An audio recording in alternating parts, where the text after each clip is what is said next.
Welcome to the slop farm. Enjoy the video.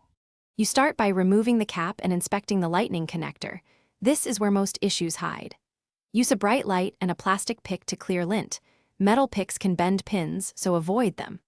Once done, look for battery swelling or hairline cracks around the seam because a swollen cell changes pressure and causes poor contact. Make sure to have a small Phillips screwdriver, a 1/2-inch spudger, replacement tip, and a clean microfiber cloth before moving on. Next, pry the seam carefully with a plastic spudger. You want controlled pressure so internal clips release without cracking the shell.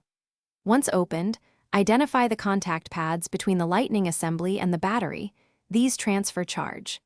Clean pads with a 90% isopropyl cotton swab to remove oxidation, because cleaner contacts restore charging. If the lightning assembly is loose, reseat its flex cable in the clip. Then replace the tip. Finally, align the halves and snap the shell closed evenly. Do this slowly so internal components settle without pinching. Once sealed, charge the pencil for 15 to 30 minutes, then pair it with your iPad.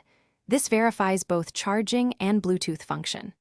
If it still fails, make sure the lightning cable and adapter are known good, then reopen and reclean the contact pads because a thin film can block current. If problems persist, a battery or lightning module replacement is likely required. Thanks for watching. Consider subscribing if we helped you today.